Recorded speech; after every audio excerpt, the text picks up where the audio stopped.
please welcome Diego Chaves. Baskin's going to translate for him. Okay.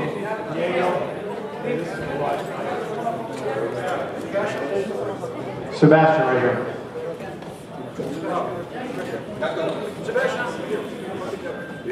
Sebastian, the first question, Diego, did you feel the disqualification was justified? Rio said you were poking him in the eye, and that's ultimately why that fight was disqualified. What is his thought on the ending of the fight?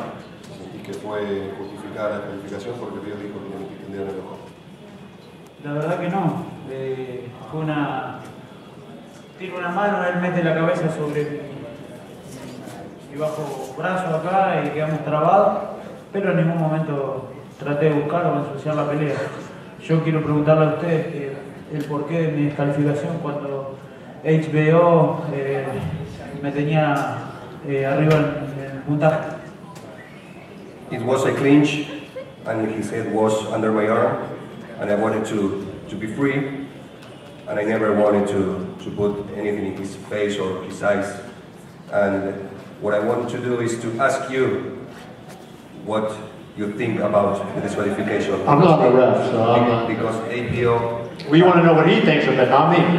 No, all of you, not only you. Not anybody in here. We don't care what anybody in here, we care what you think. I wanted to ask everybody what you think about the disqualification, because he knows that HBO has had him all in all his scorecards. Diego, did Vic ever warn you, if you foul again, I'm going to disqualify you? Did he ever say that? He came in the 8th round. The referee came in the 8th round and he said, do the corner, and he said, I'm going to disqualify you. To both corners or just his corner? I don't know, the other corner. No, he wouldn't have said it to the Rios corner, because Rios only has one foul. The other thing that going in the fight, he was yelling about your head going up. Can you explain what you were doing with your head as you were kind of raising your head up? And when they were in the clinches, Rios was complaining that Diego was raising his head up and kind of raking him with his head. Dice que Rios se quejaba de que no levantaba la cabeza en el clinch.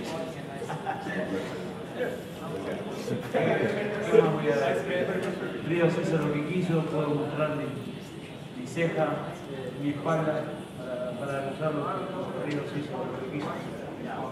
He did what he wanted. I did with my head like this, because he's always straight with the head, like a third punch. And he did what he wants with the head. He hit me back all the times, and I show my back for you to see what the blows made in his back. All the blows in the back. Everything blows in the back. Not here. It's illegal. It's illegal. And then Diego, last question for you. You seem to have much more success when you used your speed and stayed away from him, stayed on the outside. When you got inside, is where Brandon was able to land punches. I know it's a tough fight, but why didn't you stay on the outside more and move instead of standing there with him and engaging in that wrestling in the middle of the ring? Dice que te veía mejor cuando te movías y porque en algunos momentos te quedabas en la distancia corta. Bueno, primero que nada me quedaba porque tenía que cortarle un poco los golpes a él, ya que venía con muchos golpes volados. Acortaba distancia para sacarle un poco de fuerza a él y después me movía.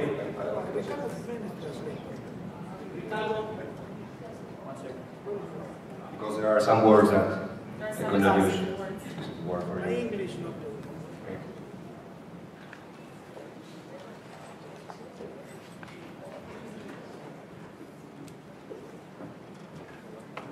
Thank you.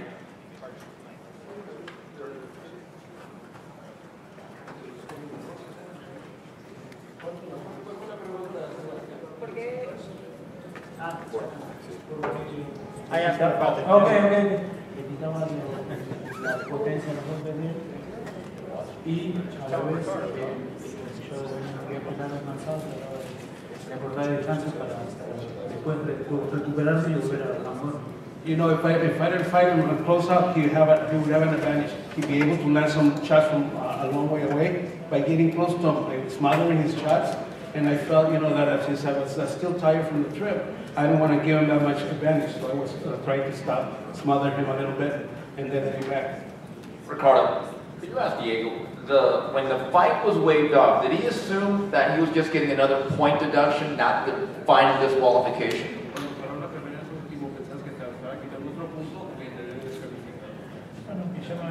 No entendía el porqué de la descalificación porque enseguida hizo así, no entendía el porqué. I understood that the fight was over. I didn't know why. That's what I didn't understand. All right. Okay, now.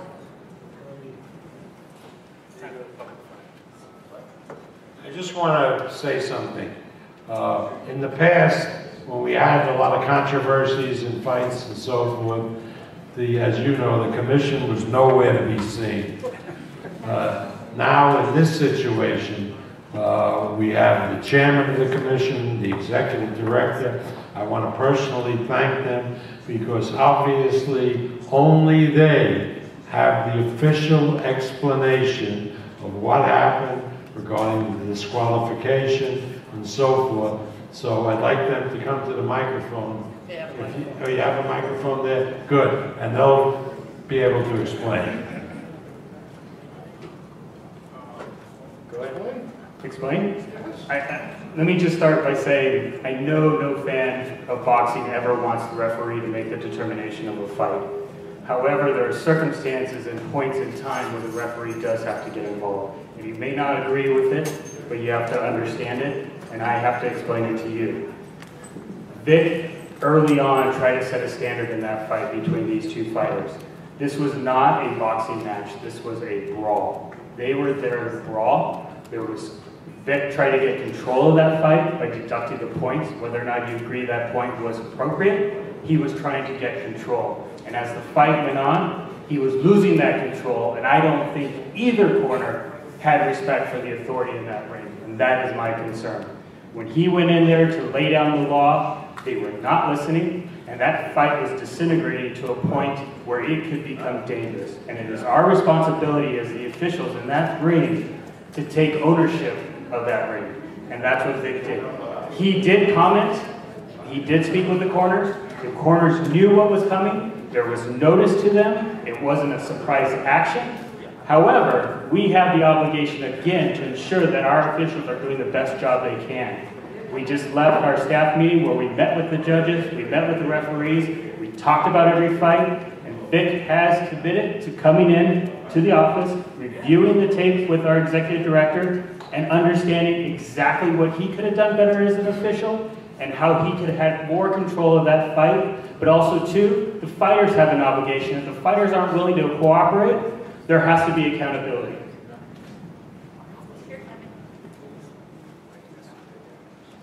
Bob, I guess the question will be for you as the executive director. Specifically, in your mind, what happened? What could Vic have done to get more control of the fight, other than taking the points that he took? You know, should he have talked to them more? Should he have spoken to them earlier? Is there anything specifically that you saw sitting there that he could have done earlier to get control? Actually, Kevin, I think that's an excellent question. I can tell you, before every fight that we have briefings. And at the conclusion of the fights, we debrief. Okay, in this particular fight, I specifically got with the referees to talk about the challenges they had in New York last week. Okay, where the judge not passing any judgment on Doc, where he ended up taking a point, and he decided to fight. We wanted to make sure, we always want to make sure that the referee doesn't decide who wins or loses the fight. We discussed specifically tonight, prior to the fight, for the referee to take charge of each and every fight that we have. That being, if the fighters aren't cooperating, aren't fighting in accordance with the rules, then they have to take the point. They already get their instructions in the dressing room. Then they get them in the ring. They get a warning. And in this particular fight, Vic, in his 30-plus years of refereeing fights, he considers this to be one of his toughest. He took 2 points from Chaves prior to DQing him, and he took 1 from Rios. And he took them, I believe, in the 3rd and 8th round and the 5th round on Rios, but I might stand corrected that. Well, can you clarify a rule? Because one thing I don't understand. Bob made the point, which if you get a third foul, there would be a DQ. But is it an automatic DQ on any, like in other words, if he had one for a headbutt, one for an elbow, and one for holding, are they different, or do you have to have, have to be three of the same thing in order to get a DQ? Do you see what I'm saying? Of course, I'd be happy to answer that. If it's an egregious, intentional foul, you're obligated to take 2 points is one of your options. The second is you can be DQ'd automatically on a intentional, egregious foul. Vic, I thought, provided a great deal of patience, an attempt to control that fight, and as Chairman Aguilar said, it was more of a rumble than a fight. And that's my response to that question. And then lastly, just to follow up one other time, so you're happy that Vic took enough control of the fight? Vic did everything that he could have done as an official, in your opinion, to control the fight, short of making a DQ? I think Vic did the best job he can do. I think, just like the chairman said, come Monday morning, we'll go over the fight, we'll review it, we'll see what we could have done better, we'll see what we did right. I mean, in that particular fight, you can take a look at the judges. The judges were in agreement in the majority, 87.5% of the time. In the WBA final, the judges were in agreement over, I think, 92% of the time. So, we take a look at everything that we do. In the beginning, before a fight, and at the end, then we'll go ahead and reevaluate our positions. But I think Vic did the best he could do, and I think he really made a concerted effort to take control of that fight, which was evident by the number of points that he took from both fighters. I think the main question for me, and I'm curious what both of you gentlemen think, is why then and why Diego Chaves? In other words, why did he do it then, and why specifically Chaves in that moment? Did he explain why? I think there was a question of whether or not there was an intentional foul occurring early on in the fight. That was brought up to the ref's attention. He spoke to both corners about it, and then when he saw the forearm go to the forehead, he then made that decision at that point in time. Al, in addition to your question, also it was brought to Vic's attention that Mr. Chaves allegedly was gouging at the face of Mr. Rios, at his eyes, and things of that nature. That's an egregious foul. Vic didn't see it. The corner brought it to his attention. Vic then went over to Mr. Chaves' corner and told him, hey, look, I didn't see this. It was brought to my attention. You keep this type of action up, you're going to be disqualified.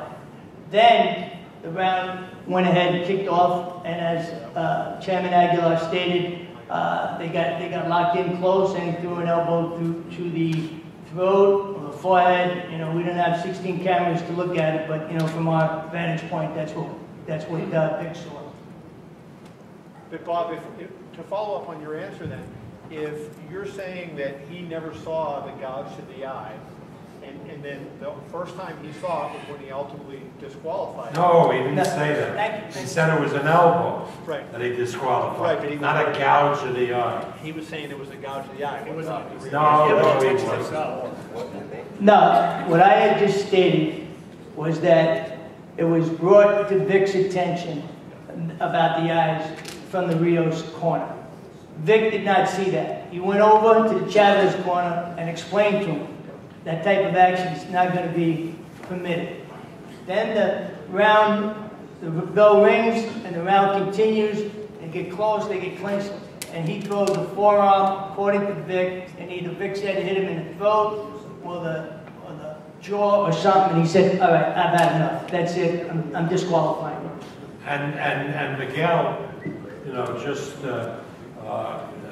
who was in the corner of Chaves, said that before the 9th round, Vic went over and said exactly what Bob said that he said. It's also too the overall control in the ring, and with both fighters aren't respecting the authority in that ring, you're going to run into some safety issues. Okay,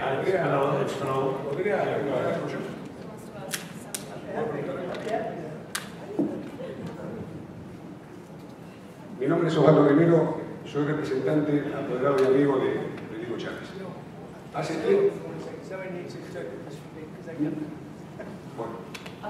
He's Osvaldo Rivera. He's Diego Chaves' promoter and friend. Hace 30 minutos que estamos tratando de hablar de la pelea. Hay un concepto en el deporte generalizado. Hay un concepto generalizado en el deporte que el mejor referí, ya sea en boxeo, en fútbol, en básquet, es el que pasa desapercibido. ¿No? We've been discussing for almost 30 minutes about all this, and there is a main concept in soccer, basketball, boxing, that the referee, it's like in a Spanish thing, that is there, but you don't see him. You understand? En este caso no se habló de la pelea, In this de case, quién fue el mejor boxeador, quién hizo las cosas bien, quién hizo las cosas mal. Solamente estamos hablando de la figura principal, que es el referee. No pasó para nada desapercibido. Piénsenlo un poquito, nada más. in this case, we are not talking about the boxers, about what Diego did and what Rios did. We are all talking about the referee. I'll be happy to answer that, unless you want to take Sorry about that. Do I need a translator? I know my... Well, this is like the influence of the World Cup, you know. This is the first boxing match after the World Cup, big boxing match, and the referee gave Diego a red card.